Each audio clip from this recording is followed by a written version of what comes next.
Chapter 19 A Man Called Ove and a Bender. Seriously, where are we going? Parvane wonders, out of breath. To fix something, Ove answers curtly, 3 steps ahead of her, with the cat half jogging at his side. What thing? A thing. Parvane stops and catches her breath. Here! Ove calls out and stops abruptly in front of a little cafe. A scent of fresh-baked croissants comes through the glass door. Parvane looks at the parking area on the other side of the street where they left the cab. In the end, they could not have parked closer to the cafe. At first, Ove had been absolutely convinced that the cafe was at the other end of the block. That was when Parvane had suggested they could possibly park on that side, but the notion was abandoned once they found that parking costs 1 kroner more per hour. Instead, they had parked here and walked all around the block looking for the cafe. Because Ove, as Parvane had soon realized, was the sort of man who, when he was not quite certain where he was going, just carried on walking straight ahead, convinced that the road would eventually fall into line. And now, when they find that the cafe is directly opposite the spot where they parked, Ove looks as if this was his plan all along. Parvane mops some sweat off her cheek. A man with a ragged, dirty beard is leaning against a wall halfway down the street. He has a paper cup in front of him. Outside the cafe, Ove, Parvane, and the cat meet a slim boy aged about 20, who has what looks very much like black soot around his eyes. It takes Ove a moment to realize it's the boy who was standing behind the lad with the bicycle when Ove met him the first time. He looks a little cautious. Although he smiles at Ove, Ove can't think of anything to do but nod back, as if wanting to clarify that while he has no intention of returning the smile, he is prepared to acknowledge receipt of it. Why didn't you let me park next to the red car? Parvane wants to know as they open the glass door and step inside. Ove doesn't answer. I would have managed it, she says self-confidently. Ove shakes his head warily. 2 hours ago, she didn't know where the clutch was. Now she's irritated because he won't let her squeeze into a narrow parking space. Once they're inside the cafe, Ove sees from the corner of his eye how the slim, suit-eyed boy offers the sandwiches he's hiding to the vagrant. Hi there, Ove! A voice calls out so eagerly that it cracks into falsetto in the high notes. Ove turns around and sees the lad from the bike shed. He's standing behind a long, polished counter at the front of the premises, wearing a baseball cap. Ove notes, indoors. The cat and Parvane make themselves at home, the latter mopping sweat from her forehead, although it's ice cold in there. Colder than outside in the street, actually. She pours herself some water from a pitcher on the counter. The cat unconcernedly laps up some of it from her glass when she isn't looking. Do you know each other? Parvane asks with surprise, looking at the youth. Me and Ove are sort of friends. The youth nods. Are you? Me and Ove are sort of friends too. Parvane grins, tenderly imitating his enthusiasm. Ove stops at a safe distance from the counter, as if someone might give him a hug if he gets too close. My name's Adrian, says the youth. Parvane, says Parvane. You want something to drink? He asked them. A latte for me, please, says Parvane, in a tone of voice as if she's suddenly having her shoulders massaged. She dabs her forehead with a napkin, preferably an iced latte if you have it. Ove shifts his weight from his left foot to his right and peers around the premises. He's never liked cafes. Sonia, of course, loved them. Could sit in them for an entire Sunday just looking at people, as she put it. Ove used to sit there with her, reading a newspaper. Every Sunday they did it. He hasn't put his foot in a cafe since she died. He looks up and realizes that Adrian, Parvane, and the cat are waiting for his answer. Coffee, then. Black. Adrian scratches his hair under the cap. So, espresso? No, coffee. Adrian transfers his scratching from hair to chin. What, like black coffee? Yes. With milk? If it's with milk, it's not black coffee.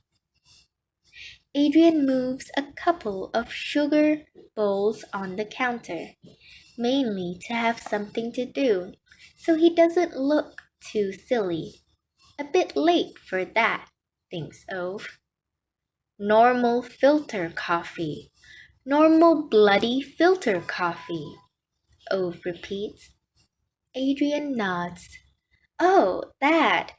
Well, I don't know how to make it. Ove points aggressively at the percolator in the corner, only barely visible behind a gigantic silver spaceship of a machine, which, Ove understands, is what they use for making espresso. Oh, that one, yeah, says Adrian, as if the penny has just dropped.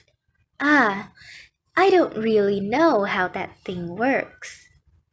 Should have bloody known, mutters Ove, as he walks around the counter and takes matters into his own hands.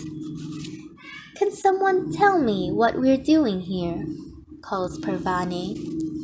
This kid here has a bicycle that needs repairing, explains Ove as he pours water into the carafe.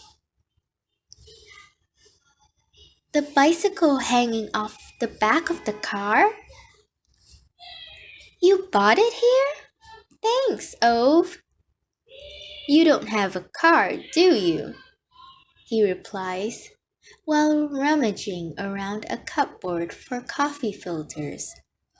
Thanks, Ove, says Adrian, and takes a step towards him, then comes to his senses and stops before he does something silly. So that's your bicycle? Parvane smiles. Kind of. It's my girlfriend's, or the one I want to be my girlfriend, sort of thing. Parvane grins. So me and Ove drove all this way just to give you a bike so you can mend it? For a girl? Adrian nods. Parvane leans over the counter and pats Ove on the arm. You know, Ove, sometimes one almost suspects you have a heart. Do you have tools here or not? Ove says to Adrian, snatching his arms away. Adrian nods. Go and get them, then. The bike's on the zap in the parking lot. Adrian nods quickly and disappears into the kitchen. After a minute or so, he comes back with a big toolbox, which he quickly takes to the exit. And you be quiet, Ove says to Parvane. She smirks in a way that suggests she has no intention of keeping quiet. I only bought the bicycle here so he wouldn't mess about in the sheds back home, Ove adds. Sure, sure, says Parvane with a laugh. Oh hey, says Adrian as the suit-eyed boy appears again a moment later. This is my boss. Hi there. What? Sorry. What are you doing? Asked the boss, looking with some interest at the spry stranger who has barricaded himself behind the counter of his cafe. The kid's going to fix a bicycle, answers Ove, as if this were something plain and obvious. Where do you keep the filters for real coffee? The suit-eyed boy points at one of the shelves. Ove squints at him. Is that makeup? Parvane hushes him. Ove looks insulted. What? What's wrong with asking? The boy smiles a little nervously. Yes, it's makeup. He nods, rubbing himself around his eyes. I went dancing last night, he says, smiling gratefully, as Parvane, with the deftness of a fellow conspirator, holds out a wet wipe from her handbag and offers it to him. Ove nods and goes back to his coffee making. And do you also have problems with bicycles and love and girls? He asks, absent-mindedly. No, not with bicycles anyway, and not with love either, I suppose. Well, not with girls anyway. He chuckles. Ove turns on the percolator and, once it begins to splutter, turns around and leans against the inside of the counter, as if this is the most natural thing in the world in a cafe where one doesn't work. Bent, are you? Ove, says Parvane, and slaps him on the arm. Ove snatches back his arm and looks very offended. What? You don't call it that, Parvane says, clearly unwilling to pronounce the word again. Queer? Ove offers. Parvane tries to hit his arm again, but Ove is too quick. Don't talk like that, she orders him. Ove turns to the sooty boy, genuinely puzzled. Can't one say bent? What are you supposed to say nowadays? You say homosexual or an LGBT person. Parvane interrupts before she can stop herself.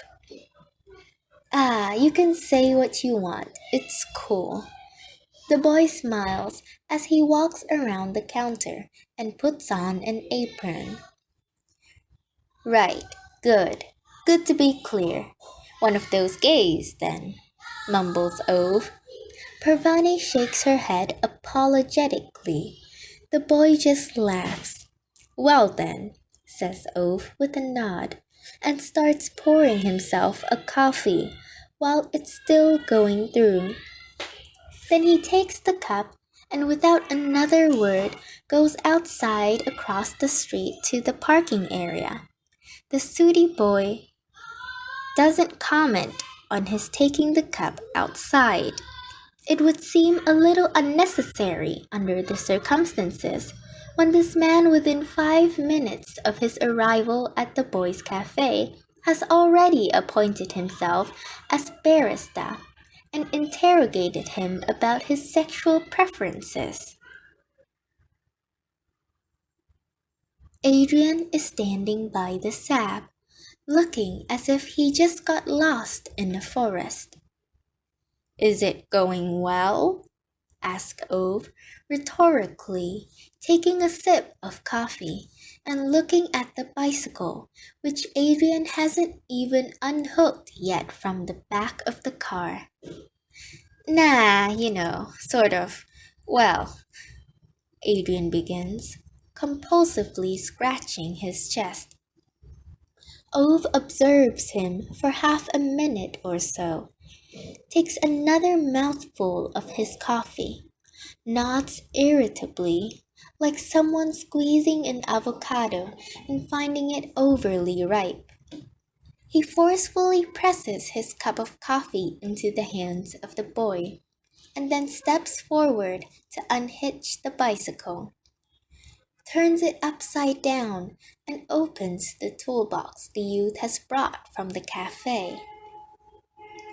Didn't your dad ever teach you how to fix a bike?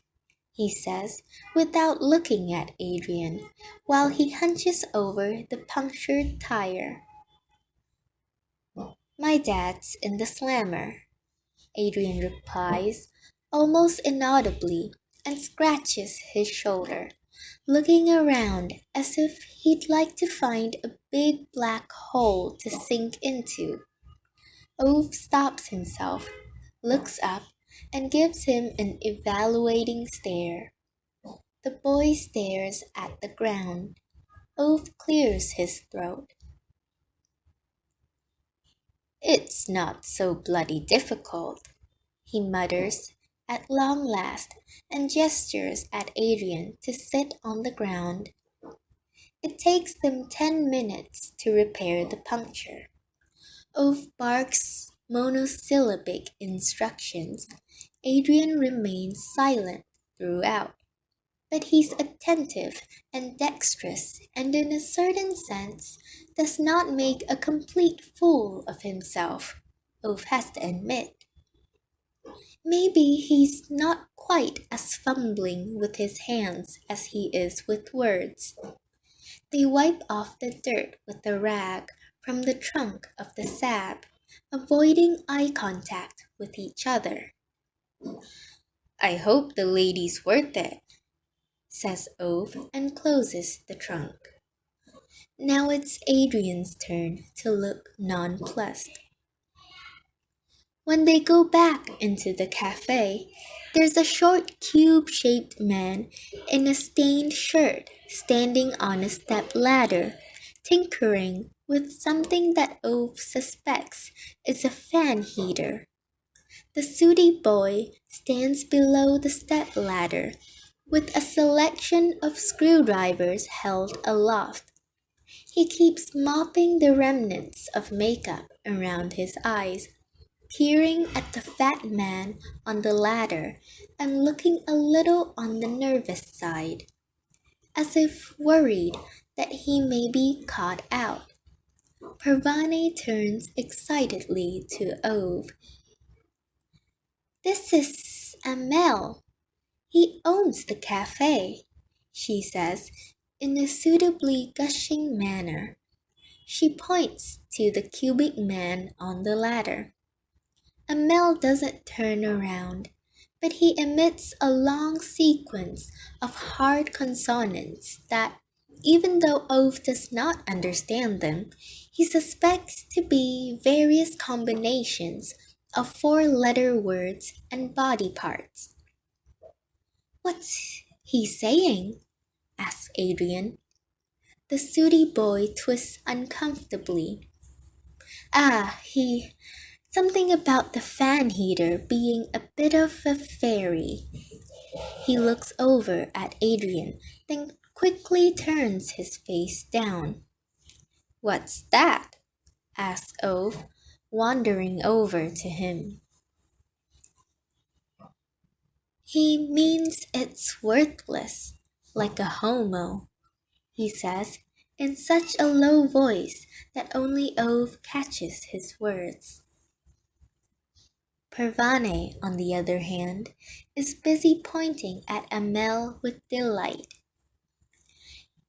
You can't hear what he's saying, but you sort of know that almost all of it is swear words. He's like a dubbed version of you, Ove. Ove doesn't look particularly delighted, nor does Amel. He stops tinkering with the fan heater and points at Ove with the screwdriver. The cat? Is that your cat? No, says Ove. Not so much because he wants to point out that it isn't his cat, but because he wants to clarify that it's no one's cat. Cat out. No animals in cafe. Amel slashes at the consonants so that they hop about like naughty children caught inside the sentence. Ove looks with interest at the fan heater above Amel's head, then at the cat on the bar stool, then at the toolbox, which Adrian is still holding in his hand, then at the fan heater again, and at Amel. If I repair that for you, the cat stays. He offers this more as a statement than a question. Amel seems to lose his self-possession for a few moments. By the time he regains it, in a way he could probably not explain afterwards, he has become the man holding the step ladder rather than the man standing on the step ladder. Ove digs about up there for a few minutes, climbs down, brushes the palm of his hand against his trouser leg, and hands the screwdriver and a little adjustable wrench to the Scooty boy. You fixed! Cries Amel suddenly as the fan heater splutters back to life. In an effusive manner, he grabs Ove's shoulders. Whiskey? You want? In my kitchen I have the whiskey. Ove checks his watch. It's 2:15 in the afternoon.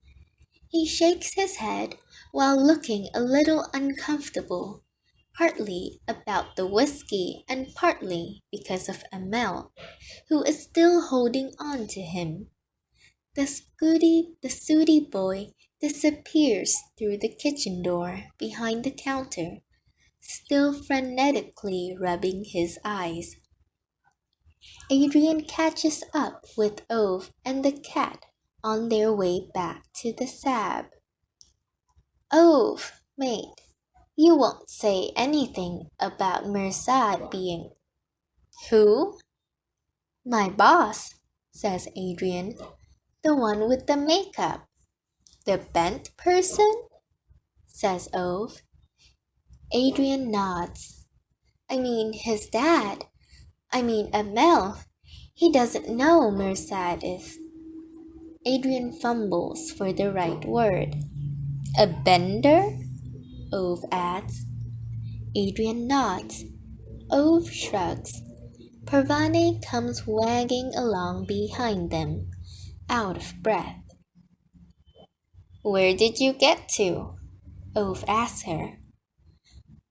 I gave my change to him, says Pervane, with a nod at the man with the dirty beard by the house wall. You know he'll only spend it on schnapps, Ove states. Pervane opens her eyes wide with something Ove strongly suspects to be sarcasm. Really? Will he? And I was so hoping he would use it to pay off his student loans from his university education in particle physics. Ove snorts and opens the Sab. Adrian stays where he is on the other side of the car. Yes, Ove wonders. You won't say anything about Mirzad, will you? Seriously, why the hell would I say anything? Ove points at him with exasperation. You! You want to buy a French car. Don't worry so much about others. You have enough problems of your own.